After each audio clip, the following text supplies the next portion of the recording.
E aí galera, beleza? A aula de hoje é em homenagem a um personagem de quadrinho, né? Minha formação é muito associada ao quadrinho. Eu gosto muito do professor Valdomiro Vergueiro, né? Um abraço para ele aí que teve na minha dissertação na minha tese de doutorado sobre os Simpsons. Para mim é uma referência no quadrinho. E como está completando 80 anos, né, de um quadrinho e também 80 anos da Segunda Guerra Mundial, minha homenagem atual, de 1939, né, criada em 1939, é o personagem Batman. Né? Ou talvez a homenagem seja ao personagem Coringa, né? E aí você tem o Batman como uma referência aí, e um Batman que vem completando 80 anos aí de aniversário. Então a aula de hoje é sobre o Batman e os anos 30, né? Onde você vai ter o Batman e os anos 30, exatamente por causa dessa questão do aniversário do Batman, e porque os anos 30, a possibilidade de os anos 30 aparecer como uma referência nos vestibulares, ela é gigantesca. Porque, infelizmente, o início do século XX ele é um pouco parecido, apesar das distâncias, com o início do século XXI, em termos de terrorismo, ódio, intolerância, investigações, tentativa de fortalecimento de grupos policiais, filantropia. É muito parecido o início do século XXI com o início do século XX, beleza? Então, a ideia é a homenagem para o Batman, é 80 anos do Batman e, infelizmente, 80 anos da maior catástrofe do mundo, que é a Segunda Guerra Mundial, em 1939. Bem, primeiro vamos pensar aí a questão, né, da vestimenta do Batman, a questão da composição dos personagens, inclusive do ponto de vista estético, né, de onde vêm essas referências desses personagens. Também vem de um outro período muito tenso, né, que é uma herança medieval e a transição, que a gente chama de transição feudal capitalista. Né? E nessa transição do feudalismo para o capitalismo, vai do século XI para alguns até o século XV, final da Idade Média, para outros até o XVIII, com o processo de Revolução Industrial, é uma transição importante onde a gente tem um processo de urbanização, um renascimento comercial, um renascimento urbano, uma ascensão burguesa e uma ascensão de grupos que possivelmente depois vão se transformar em grupos de empresários, versus algumas tradições medievais e alguns preconceitos, principalmente cristãos, criados em relação a alguns símbolos, que eram símbolos de bruxaria. Né? Um dos símbolos de desordem e de bruxaria era exatamente o morcego. Né? O morcego é um dos símbolos ali de trevas, de ideias de bruxaria, ideias anticristãs, né? Ideias que contrariam a ordem, estavam associados, por incrível que pareça, ao morcego. E um dos principais personagens do Batman, né, de referência ao Batman, é o Coringa, estavam associados ao bobo da corte, aquele que trabalha com a ironia, aquele que trabalha com o humor, aquele que zomba da ordem, né? Zomba dessa ordem estabelecida no período medieval, geralmente por grupos do clero e grupos da nobreza. E desafiam os reis. Né? No próprio baralho, né, que é uma reprodução medieval, você tem lá o príncipe, a dama, o valete, e você tem o rei, mas você tem alguém que está acima dos reis, né, e acima do poder do rei, que é o Coringa. Né? O Coringa que, através do humor, do riso, estaria acima de todos esses poderes. Por isso, um arquivilão do próprio Batman. E a própria mulher gato também, o gato é símbolo de grupos de nobreza, né? Porque tinha aquela coisa do século XIV, dos ratos, da peste bubônica. Você tinha o gato como um símbolo de sedução, um símbolo da nobreza. E os elementos que são utilizados no Batman, né, desde o quadrinho, passando por séries e produções fílmicas, né, são elementos medievos. Né? A própria capa é um elemento medievo e mistura características medievas com características da transição, né, feudal capitalista, que é tecnologia. O Batman é um dos poucos super-heróis que não tem superpoderes, né, poderes do além. Então ele tem capacidade de razão, de raciocínio, capacidade de tecnologia, de lidar com questões científicas, né, capacidade de comunicação. Tem o Batmóvel com o avanço do transporte, né, em grande velocidade. Então todos os mecanismos utilizados pelo Batman são mecanismos associados à sociedade renascentista, iluminista, industrial, que vem se construindo nessa transição feudal capitalista. E aí você tem um Batman, né, com aspectos medievos associados à sua vestimenta e a escolha lá do próprio morcego, versus o mesmo Batman, ou somado com o mesmo Batman, associado a essa questão da dinâmica da tecnologia, da dinâmica da sociedade tecnológica, burguesa, né, que é o que pode salvar o mundo. É salvar o mundo de uma outra treva. E uma outra treva que está associada aos problemas urbanos. Né?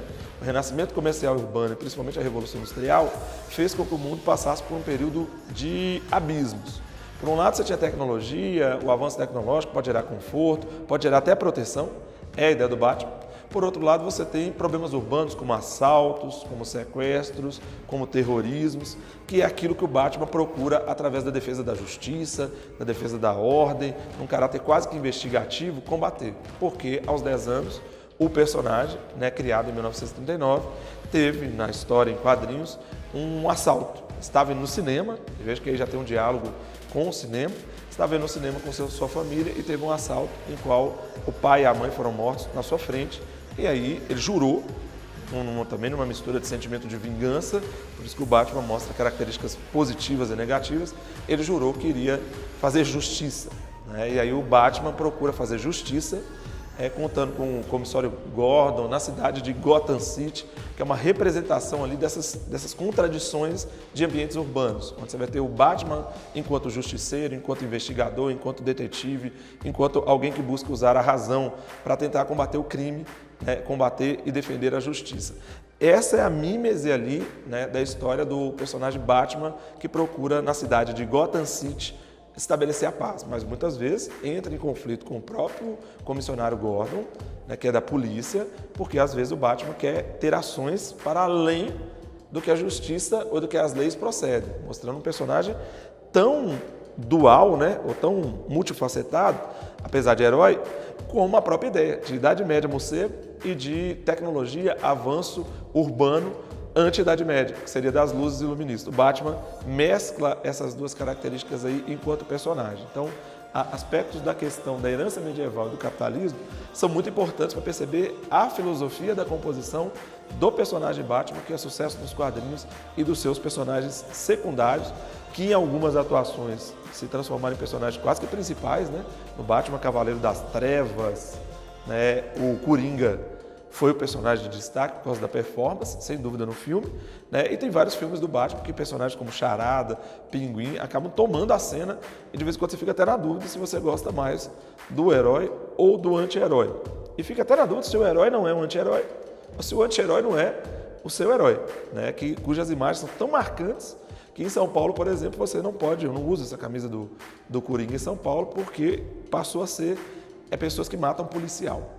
Pessoas que matam policial é quem tem tatuagem do Coringa. Então, em São Paulo, por exemplo, atualmente eu não uso. Eu prefiro usar a camisa do Corinthians, que eu sou menos marginalizado, e aqui, às vezes, bastante marginalizado, do que a camisa do Coringa. Essa camisa eu não uso em hipótese nenhuma em São Paulo, mas em outros lugares do país, E para mim gravar aqui, dá para brincar um pouco com a camisa do Coringa e do Joker, que é um personagem que eu não sei nem se ele é principal ou secundário, no caso do Batman. Beleza? Então, esse é o item 1 que a gente está trabalhando aqui. O item 2... é muito importante, porque são 3 aniversários, pelo menos agora em 2019, mas que são 3 datas muito importantes de maneira geral. Um é o final da Primeira Guerra Mundial. E o final da Primeira Guerra Mundial também, muitas pessoas vão querer lutar por justiça, vão querer ser justiceiros. Não estou querendo comparar, mas o próprio Adolf Hitler, que perdeu a Primeira Guerra Mundial, que foi humilhado no Tratado de Versalhes, onde a Alemanha foi culpada da Primeira Guerra Mundial, ele também queria fazer justiça. Ele queria fazer justiça e fortalecer a sua nação.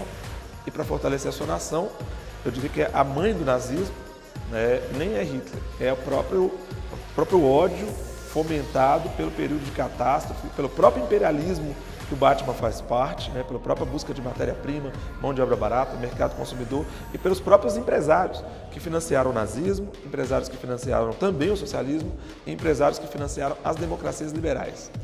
Então aí nós temos um grande problema. O nosso herói ser um grande empresário que com a sua condição de dinheiro e de tecnologia veio nos salvar. Isso é estranho, visto que uma das causas da Primeira Guerra Mundial é exatamente o imperialismo e disputas nacionalistas, que com a entrada dos Estados Unidos na guerra em 1917, apesar dos 14 pontos de Wilson de 1918 tentar impedir os ódios e os ressentimentos, não culpabilizando ninguém da guerra, a entrada dos Estados Unidos em 1917 fez com que outros empresários ganhassem muito destaque. Os Estados Unidos, inclusive, vai produzir muito e vai vender muito por causa da desgraça da Europa. A desgraça da Europa chama-se Primeira Guerra Mundial, onde foi destruído o Segundo Reich, o Segundo Império Alemão, do qual Hitler era soldado, mas era um império construído por Bismarck no século XIX. Foi destruído o Império Austro-Húngaro, no Tratado de Saint-Germain, aí surgiu Hungria, Áustria e vários países, e foi destruído também o Império Turco, isso é bom lembrar também, no Tratado de Sèvres. E todas essas regiões são marcadas pelo ódio e pela vingança. Tanto quanto o nosso pequeno personagem lá, desde 10 anos, ele queria se vingar. Tudo bem que se vingar defendendo a justiça, mas defender a justiça mantém ele sempre com muito dinheiro. Defender a justiça mantém ele sempre com uma base de tecnologia muito avançada. Defender a justiça, que apesar de tentar se vingar, faz com que ele muitas vezes seja extremamente violento. Então você defende a justiça para justificar a violência?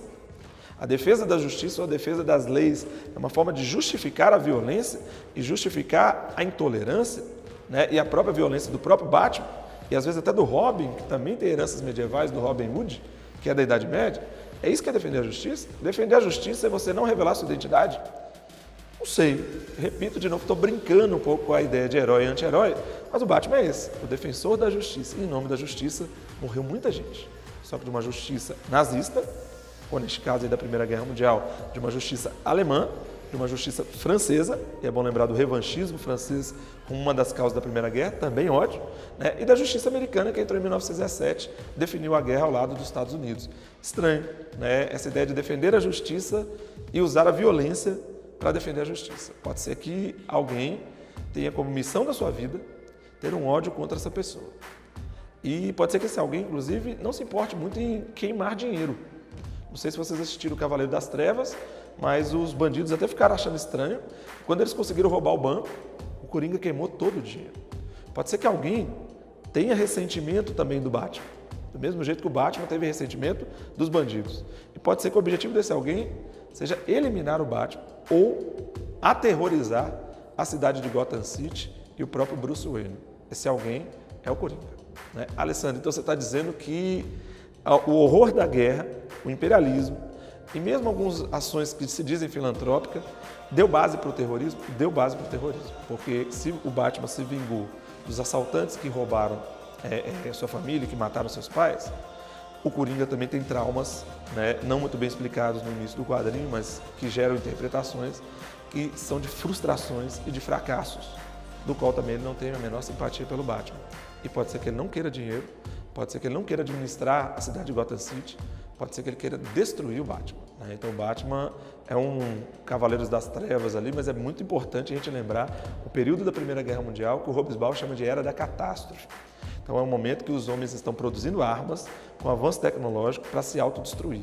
Da metralha, chegando às bombas de Hiroshima e Nagasaki, você tem uma tecnologia da morte. A tecnologia é feita para destruir, em nome da justiça. Por isso que, de vez em quando, algumas pessoas podem ter mais simpatia pelo Coringa do que pelo próprio Batman, né? Só para não achar que eu sou terrorista, eu tenho camisa dos dois, viu? Eu tenho camisa do Batman, tenho camisa do Coringa também. Hoje eu optei pelo Coringa, que eu acho ele mais problemático, e eu acho que o mundo está mais problemático do que justiceiro.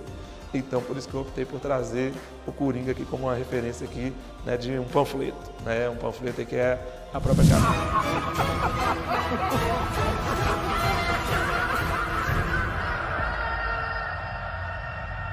Outra data relevante, muito relevante, também comemorando aniversário, é a crise de 1929, que é fruto exatamente do sucesso dos Estados Unidos na Primeira Guerra Mundial, do sucesso militar. E com esse sucesso militar aconteceu o que é público e notório, uma superprodução de alimentos, uma superprodução de tecnologia e de venda, e os americanos tentando construir essa ideia, essa sociedade do consumo cada vez mais forte, que vai acabar explodindo na queda da Bolsa de Valores de Nova York em 1929. E aí, como você vai ter um período negro, a ideia negra do Batman também está muito associado à crise de 1929, onde a partir da crise de 1929, que é a crise cíclica, né, as pessoas perdem o poder de compra, a sociedade de consumo entra em crise, o índice de depressão e de suicídio é gigantesco após a crise de 29, e mesmo com o New Deal, né, com o neocapitalismo e o estado de bem-estar social, onde o Estado passou a combater o liberalismo, mesmo com o New Deal, e com a frase "Sim, nós podemos", que marca a formação do Superman em 1938, com a mesma frase, inclusive o Superman também fala a mesma frase do Roosevelt, "Sim, nós podemos". A economia norte-americana se recuperou, mas ela continuou baseando na paz armada, na corrida armamentista, no avanço tecnológico e na justificativa de justiça. Muito parecido com a construção do personagem Batman, né, que é esse justiceiro que veio pós-crise de 29, 10 anos depois.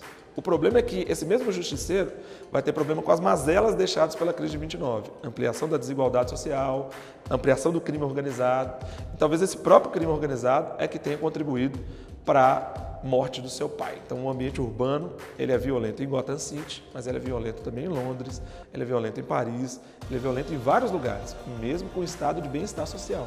Olha só, então as pessoas tinham bem-estar, ou o bem-estar era para quem? Bem-estar é consumir? Pode ser que bem-estar não seja consumir. Pode ser que bem-estar seja você ser respeitado. Pode ser que você não é respeitado. Pode ser que você não consiga um emprego.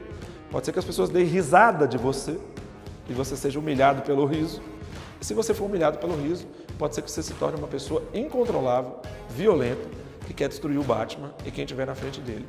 Essa pessoa é o Coringa. O Coringa é fruto do mal-estar do século, pensado por Freud, pensado por vários intelectuais, Adorno, Horkheimer, Hannah Arendt. Momentos de mal-estar, você perde suas bases éticas e morais, já diria Adorno. E nesses períodos de mal-estar, você tende a perder suas bases éticas e morais, ficar violento. E aí o Coringa é uma base desse terrorismo que muitas das vezes era financiado por empresários. Porque provavelmente se os empresários não existissem, talvez não tivéssemos o Coringa. E provavelmente se os empresários não existissem, talvez o terrorismo não fosse um dos maiores problemas do século XX e do século XXI. E após a crise de 29, o terrorismo cresce muito. O terrorismo stalinista, de esquerda, que fortalece os partidos de extrema esquerda. O terrorismo nazista, que é chamado terrorismo estatal de extrema direita, e aí destaca-se Adolf Hitler, mas não sei se é menos terrorista o vice-presidente dos Estados Unidos, o Rockefeller, que contratou o Walt Disney, não sei se é menos terrorista o próprio Frank Delano Roosevelt, que até nos filmes ele levanta, mesmo tendo problema na cadeira de roda, e fala, vamos para a guerra. Tenho dúvida de quem é mais terrorista, né? E aí o terrorismo se fortalece do final da Primeira Guerra Mundial, final da crise de 29, e explode em 1939. Em 1939 explode o terrorismo, mesmo contra os artistas, como Pablo Picasso, por exemplo, que fez o quadro de Guernica, em referência a uma crítica ao nazismo. O terrorismo explode. Essa explosão de terrorismo, ela chama-se Segunda Guerra Mundial. Em 1939, estava estourando a Segunda Guerra Mundial e os produtores da DC sabem bem que deveriam fazer um personagem controverso que estivesse numa cidade que mimetizasse aqueles problemas vividos em 1939. Essa cidade é Gotham City. Não colocaram uma cidade da Polônia, mas é Gotham City. Esse episódio trágico chama-se Segunda Guerra Mundial. É em 1939 que você tem a quebra do pacto germano, o início do pacto germano-soviético, você tem a invasão do corredor polonês, e aí o nazismo vai funcionando cada vez mais forte, sempre fundamentado no ódio. E aí o ódio e o sentimento de injustiça e de intolerância é que marca a história do Batman, mas também marca a história do Coringa. E aí o ódio marca a história do mundo. Os homens vão querer se autodestruir. A autodestruição vem do avanço tecnológico, da tecnologia da morte, e as pessoas começam a gostar da morte. E aí quando você começa a gostar da morte, pode ser até que você banalize a morte, sobretudo se você não compreendê-la. As pessoas começaram a gostar de quem é terrorista. Talvez até por isso o sucesso do Coringa. Ou gostar dos justiceiros. Talvez o sucesso do Batman. Isso é pensado pela Hannah Arendt. A Hannah Arendt diz que quando você não aceita as diferenças, quando você zomba das diferenças, quando você não se comunica para estabelecer consenso, você perde sua condição humana. No momento que você perde sua condição humana, lhe resta a banalização da violência. É o que ocorre de 1939 para frente, infelizmente aniversário do Pacto Germano-Soviético, que é a política de não agressão, que vai acabar em 41. É aniversário do ataque ao corredor polonês e poucos anos antes já estava acontecendo um episódio da Guernica, que era uma guerra civil espanhola, retratada por Pablo Picasso. Então, os artistas do quadrinho, os artistas de pinturas, eles estão preocupados com essa sociedade que leva o mundo para a catástrofe, leva o mundo para a Segunda Guerra Mundial. Sociedade intolerante, infelizmente parecida com a sociedade intolerante do século XXI. Então, de maneira similar, se a discussão fosse de redação, de maneira similar, dá para você trazer essa comparação. E a última questão, que é importante, é essa questão aqui que eu queria dar um pouco de destaque dos anos 30, comparado com a atualidade. É como que esse sentimento de mal-estar, que eu disse que é um mal-estar por desemprego, por depressão, suicídio, como que esse sentimento de mal-estar ele fomenta o terrorismo. E esse sentimento de mal-estar ele ocorre só nos anos 30, Alessa, para dar origem ao personagem Coringa? Não. Esse sentimento de mal-estar ele ocorre na Guerra Fria, esse sentimento de mal-estar ele ocorre no Brasil, no que é chamado década perdida dos anos 80. Esse sentimento de mal-estar, ele ocorre no século XXI, principalmente com as crises econômicas que ocorreram aí nos últimos tempos no século XXI, né? Crise dos Estados Unidos em 2008, né? Você vai ter a crise no Brasil de 2012, 2013 até 2019. Então, essas crises muito profundas fortalecem o terrorismo. E fortalece também pessoas que também têm ódio e que se dizem justiceiros. Eu lembro que na minha infância, que não é muito bom recordar porque já tem algum tempo, a brincadeira mais legal era polícia-ladrão. E na brincadeira polícia-ladrão, eu não sei se eu escolheria o Batman, que em nome da justiça vai atirar e vai ser violento, ou não sei se eu escolheria ser o Coringa, né, que seria o ladrão, também vai atirar, vai ser violento, mas tem até um humor negro também, como a roupa do Batman, que de vez em quando eu até tenho razoável simpatia, desde que não ofenda ninguém, beleza? Então, fique atento aí, aniversário do Batman, aniversário da Primeira Guerra Mundial, aniversário da crise de 29, aniversário da Segunda Guerra Mundial e, infelizmente, marcas da catástrofe do século XX e do século XXI. Né? Não sei se o Homem-Morcego vai nos salvar, não sei se a gente vai dar risada como Coringa, mas estamos num período de extrema tensão. É isso que eu queria passar para vocês, gente. Forte abraço aí. Valeu!